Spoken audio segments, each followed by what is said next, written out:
नमस्कार दोस्तों, स्वागत है आप सभी का हमारे YouTube चैनल पर। मैं हूं रुपेश कुमार और अभी मैं आया हूं मुखर्जी नगर में। एक हमारे सीनियर हैं अनुकूल भैया, और वो बहुत ही पढ़ते रहते हैं, दिन रात पढ़ते रहते हैं। तो मैं अभी उनके रूम पर जाने वाला हूं और अभी देखता हूं कि वो पढ़ रहे हैं या नहीं।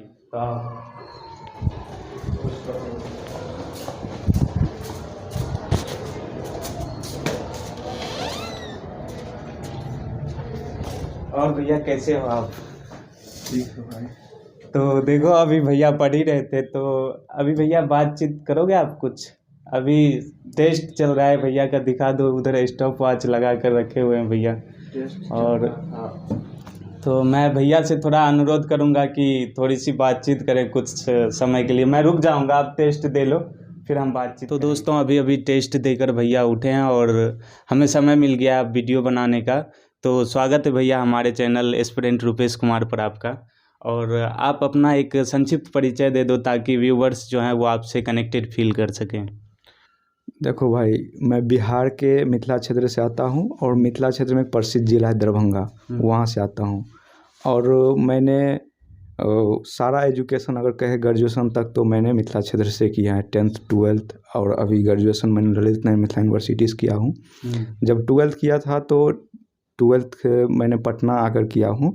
और वहाँ से 12th करने के बाद मैंने नीट के बारे में सोचा, क्योंकि मेरे जितने भी फैमिली मेम्बर्स थे वो कहीं न कहीं सब मेडिकल फील्ड से थे, तो इसलिए मुझे प्रेशर दिया गया। और उस समय उतना मैच्योरिटी होता नहीं है कि आप कोई एक नया रास्ता चुन सको, फैमिली के अनुसार चलना पड़ता है।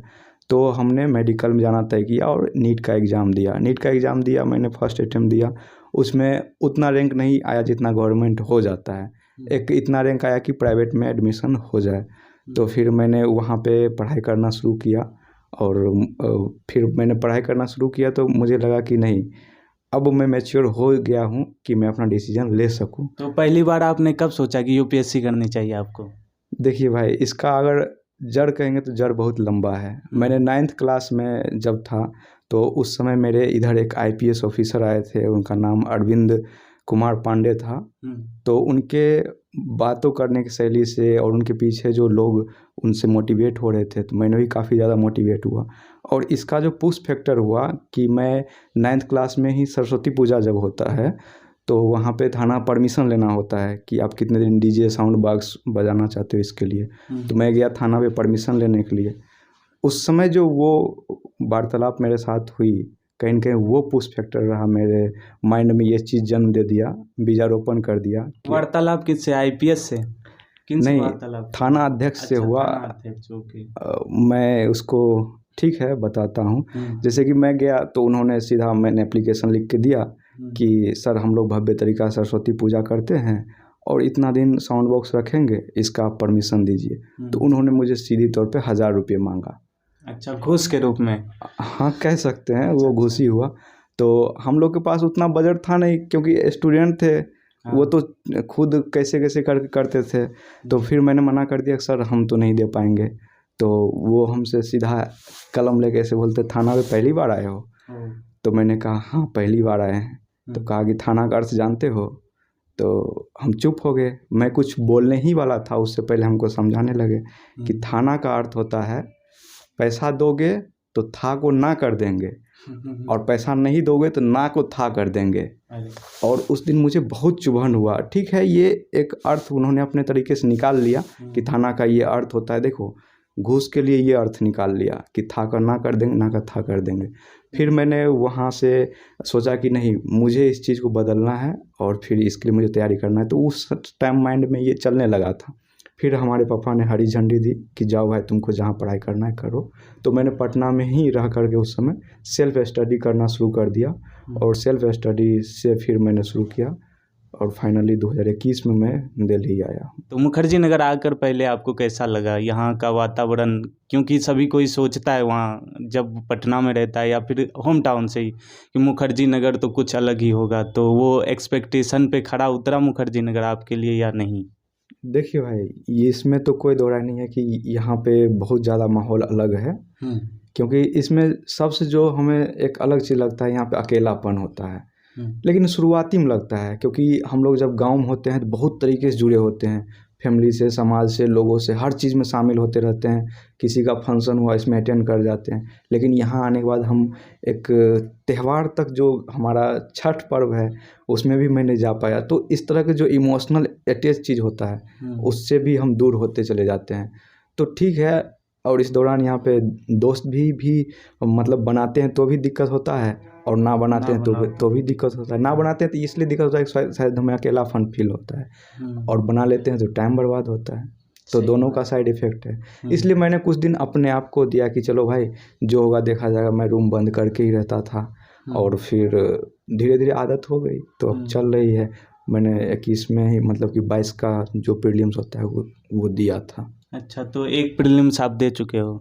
हाँ, मैंने दिया था उस टाइम प्रीलिम्स। तो मेरा जीएस हो गया है। अच्छा। लेकिन उसमें सीसेट नहीं हो पाया था। 2-3 नंबर से ऐसा लग रहा था कि हो जाएगा। फाइनल रिजल्ट आया तो नहीं हुआ। अब इस बार फिर से तैयारी कर रहा हूँ। और इस बार पूरी जी जान से तैयारी करना शुरू कर चुके होंगे आप? हाँ भाई, तैयारी तो कर रहा हूँ। अब देखिए क्या होता है। हाँ, तो इधर जो आप आए मुखर्जी नगर, तो रूम लेने में क्या प्रक्रिया रही, और रूम कितने का पड़ता है? जैसे कोई अपने होम टाउन से देख रहा होगा, वो आने की सोच रहा होगा, तो उसको एक आइडिया लग जाए कि इधर रूम कितने तक में मिल जाता है, रूम मिलता है या फिर पीजी, और खाना पीना कैसा रहता है, ये सब कितने रुपए खर्चे हो जाते हैं एक महीना का, तो ये आप बताओ, थोड़ा एक आइडिया हो जाए। देखिए भाई, यहाँ रूम तो लगभग 2500 से मिलना शुरू हो जाता है। 2500 से 5000 तक रूम मिल जाता है। हाँ। उससे ज़्यादा भी मिलता है। जो जिस हिसाब से इकोनॉमी फैसिलिटी फैमिली के द्वारा प्रोवाइड किया जाता हो, उस हिसाब से अपना रहता है। तो मेरा जो अभी फ़िलहाल रूम रेंट है वो 4000 के आसपास है। और फिर उसके बाद क्लीनिंग चार्ज ये सब लगता है, पानी का चार्ज लगता है। तो ये है। और मोटा मोटी खर्च करें तो लगभग 10 से 11 हज़ार के बीच में खर्च आ जाता है। खाना हम कैंटीन से लेते हैं, तो उसमें 2600 लग जाता है। तो 4000 रूम का, और 26-27 यानी 3000 तक खाना, 7000 उधर लगता है, और पॉकेट खर्च के लिए 2-3 हज़ार रहते हैं, तो उससे आप नोट्स वगैरह खरीद सकते हो। तो 10,000 तक में एक महीना का आपका हो जाना है मुखर्जी नगर में सर्वाइवल। हाँ हाँ, 10,000 तक हो जाता है। लेकिन कई बार क्या होता है कि आपको मेडिकल क्राइसिस आ गया, कुछ ऐसा हेल्थ डिजास्टर आ गया, तो आपको ज़्यादा भी लग सकता है। क्योंकि दिल्ली में पॉल्यूशन बहुत ज़्यादा है, तो शुरुआती में हम इस माहौल को नहीं समझते हैं। शुरुआती में हमें हेल्थ को एडजस्ट करने में प्रॉब्लम आता है, और उसमें हेल्थ में खर्च भी होता है। लेकिन धीरे धीरे एडजस्ट कर जाते हैं, और फिर समझते हैं स्टूडेंट लाइफ में क्या खाना चाहिए, किस चीज़ को अवॉइड करना चाहिए, तो फिर सीख जाते हैं, तो फिर नहीं होता है खर्च। हाँ। अच्छा, वो कुछ बच्चे जो अति सामान्य बैकग्राउंड से आते हैं, या फिर बहुत ही गरीब रहते हैं, और उसके मन में कहीं ना कहीं ये बात आ जाती है कि यूपीएससी कर लूँ, या फिर कोई मूवी देख लेते हैं, उसमें देखता है कि एक ही सीन के बाद दूसरे सीन में लड़का आईपीएस बन जाता है, आईएएस बन जाता है, तो वो उत्साहित होकर चाहता तो है कि मैं यूपीएससी की तैयारी कर लूँ, लेकिन उसका तो बैकग्राउंड है नहीं, और फिर वो गरीब भी है। तो उसको आप क्या कहना चाहोगे कि वो उसको तैयारी करनी चाहिए या फिर नहीं? देखिए, मैं यहाँ से 2 बात को कहना चाहूँगा। एक तो मैं ये कहना चाहूँगा कि जब हम शुरुआती में शुरू करते हैं तो उसको एक कहानी के माध्यम से कहूँगा। एक बार क्या था कि जो लोमड़ी होता है, उन्होंने सुबह की परछाई देखा, तो उसकी सुबह की परछाई में काफ़ी ज़्यादा लंबा उसके शरीर से दिखाई दिया। यानी जोग्राफिकल फिनोमेना होता है कि अब सुबह में जब होते हैं तो उस समय परछाई ज़्यादा बड़ी होती है। तो उसने सोचा कि आज मेरा परछाई इतना बड़ा दिख रहा है, कभी अनुभव नहीं किया, लेकिन उन्होंने देखा कि आज मेरा परछाई इतना बड़ा दिख रहा है, आज तो मैं कम से कम तो एक तो ऊँट को मार ही लूँगा, शिकार कर ही लूँगा। और वो निकल पड़ता है रेगिस्तान की तरफ शिकार करने के लिए। और जैसे जैसे उसके ऊपर धूप आती है दोपहर के समय में, और रेगिस्तान की जो गर्मी उसे प्यास की याद दिलाती है, तो उसे बेचैनी होने लगती है, अकेलापन होने लगता है, बौखलाहट होने लगता है कि अब ऊँट तो छोड़ो, एक चींटी भी मर जाए तो काफ़ी बड़ी बात है। तो कहने का मतलब है कि जब हम फिल्म, मूवी या फिर और किसी को देख कर के मोटिवेट होते हैं, तो वो मेरा इनिशियल फेज होता है, जहाँ हम ये तय करते हैं कि आज हम मतलब कि अब अपने लाइफ में बहुत कुछ कर सकते हैं। लेकिन जब जर्नी स्टार्ट करते हैं तो हमें उसकी कठिनाइयाँ पता चलती है। लेकिन ऐसा नहीं है कि नहीं होता है, उस कठिनाइयों से अगर जूझना फिर शुरू करते हैं, तो लगातार परिश्रम करते हैं, टिके रहते हैं, तो हो जाता है।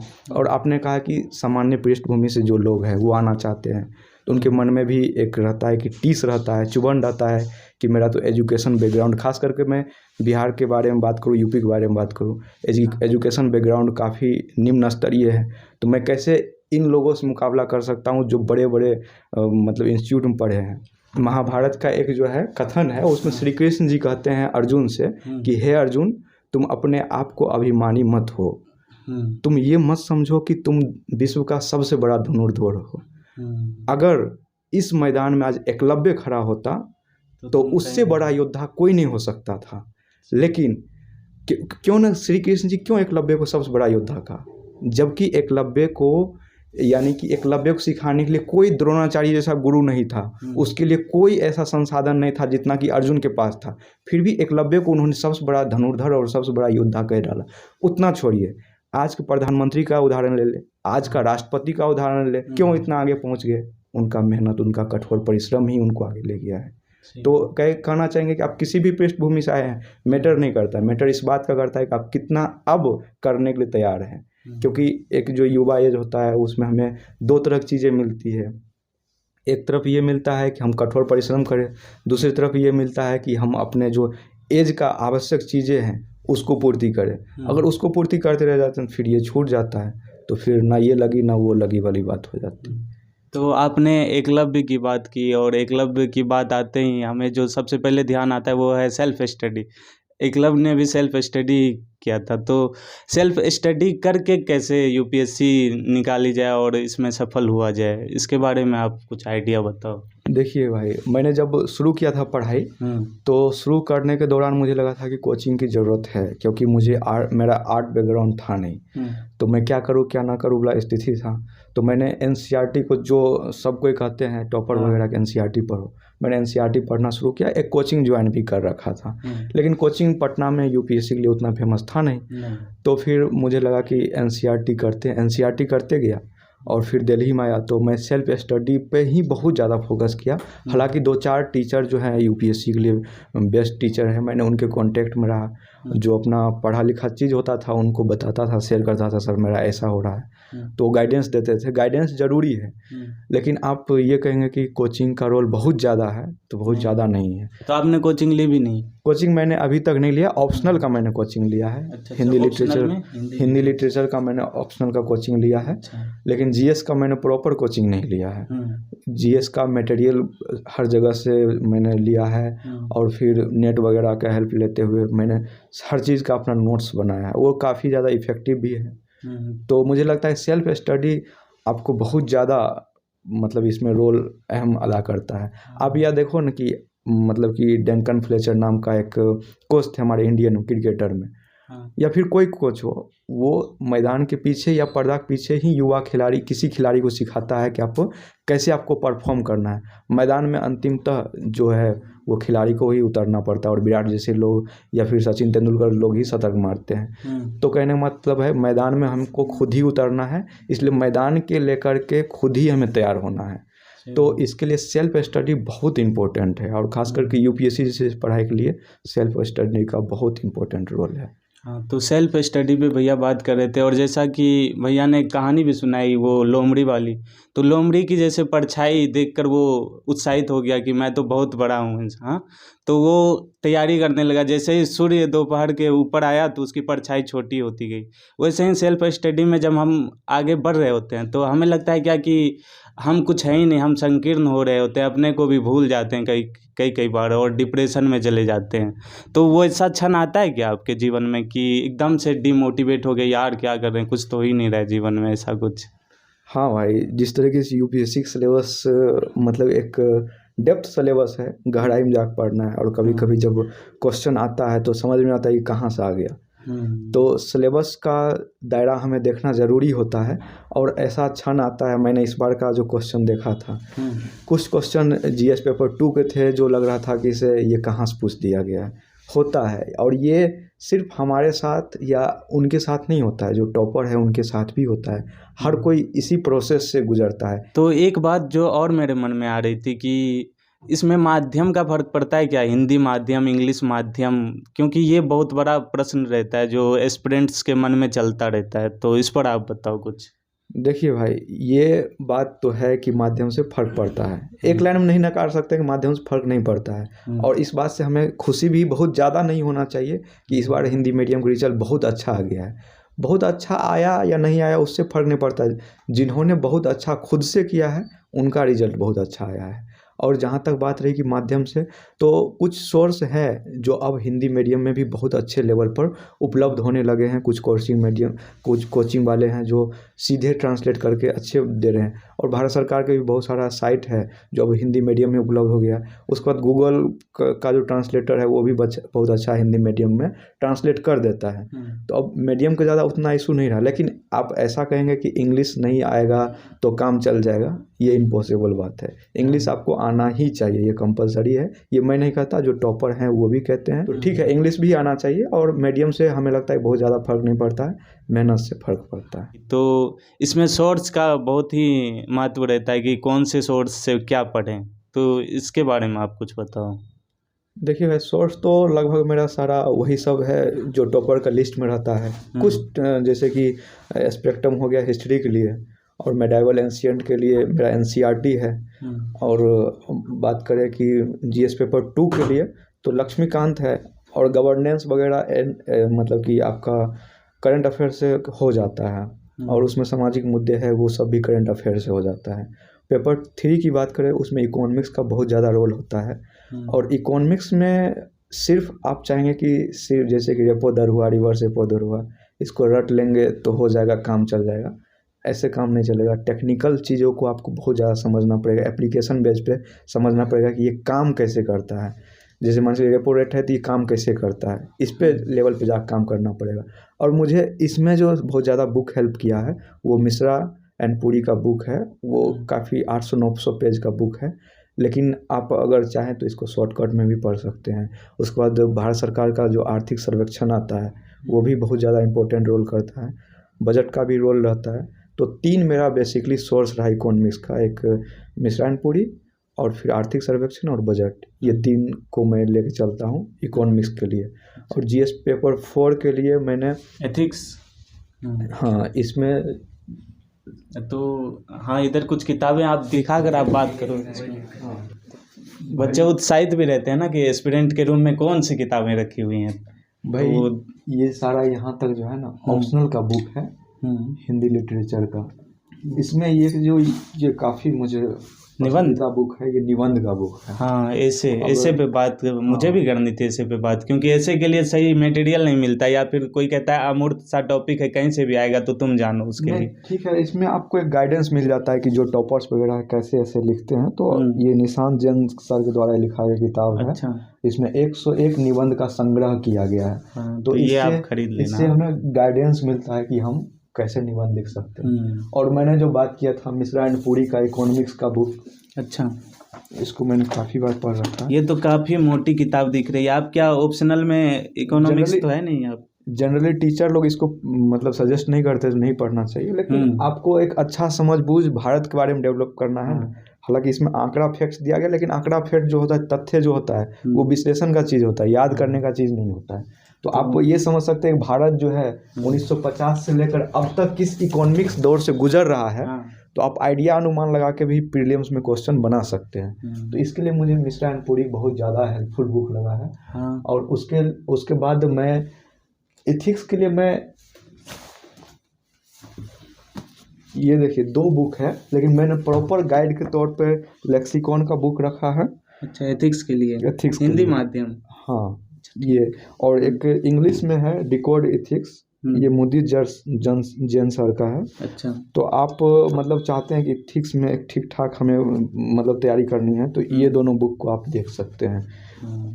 और इधर देख रहा हूँ आप विवेकानंद को भी पढ़ते हो क्या? विवेकानंद की कुछ किताबें दिख रही हैं इधर। जी, मैं विवेकानंद जी को अपने लाइफ का एक आध्यात्मिक मोटिवेशन गुरु मानता हूँ। और मुझे जब भी ऐसा लगता है कि मेरे आंखों के सामने मतलब कि अंधकार छा गया है कि मैं क्या कर रहा हूँ क्या नहीं कर रहा हूँ, क्योंकि हो जाता है इस दौरान, ये सब कॉमन फिनोमेना, तो मैं इनको पढ़ता हूँ तो मुझे लगता है कि सब कुछ जो ये कह रहे हैं वो सब एक लाइफ का जर्नी है। तो मुझे ये मोटिवेट करते हैं बहुत ज़्यादा, इसलिए मैं इनको पढ़ता हूँ। वो विवेकानंद कहते भी है ना कि हम अपने ही आँखों पे हाथ रख लेते हैं और कहते हैं कितना अंधेरा है, जबकि हाथ हटाओ तो चारों बगल उजाला हो जाता है। उजाला ही उजाला है। हाँ, तो आपने किताबें देखी और ये रूम घुमा कर दिखा दो कैसा रूम है, नोट्स वगैरह। हाँ, तो ये देखो एस्पिरेंट रूम। आप लोग उत्साहित भी रहते होगे कि इनसाइड रूम कैसा रहता है एस्पिरेंट का, तो देख लो आप।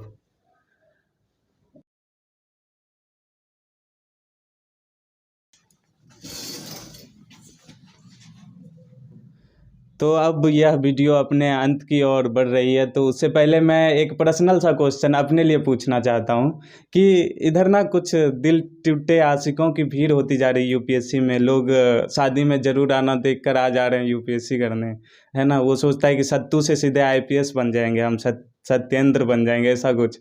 तो आपकी इस पर क्या राय है? देखिए, फिल्म की लाइफ और वास्तविक वाली लाइफ में थोड़ा डिफरेंस होता है, लेकिन हर कोई एक युवा अवस्था से गुजरता है, चाहे मैं रहा हूँ या कोई और भी रहा है। इमोशन किसी न किसी के प्रति आ ही जाता है। और आप जब एक दुनिया से हटकर काम करने की कोशिश करते हैं तो लोग आपके पीछा छोड़ देते हैं। शायद उनको लगता है कि आप निकम्मे हैं, आप कुछ नहीं कर सकते, ऐसा होता है। तो होता है, सबके साथ होता है, इसमें कोई दोहराए वाली बात नहीं है। मैंने कुछ सुना है क्या कि आप कविता वगैरह भी लिखते हो, तो कुछ सुनाना चाहो अगर तो आप सुनाओ। मेरा रूठ जाना अब उसके लिए मतलब नहीं रखता, मेरा रूठ जाना अब उसके लिए मतलब नहीं रखता, मेरा दिल टूट जाना अब उसके लिए मतलब नहीं रखता। हमने भी की है 1000 कोशिश मुद्दतों में उसे मनाने की, हमने भी की है 1000 कोशिश मुद्दतों में उसे मनाने की। अरे जा, तुझको जाना ही है तो जा, अब मेरा भी दिल तुझ पे कोई हक नहीं रखता। ओह वाह, क्या बात, क्या बात, वाह।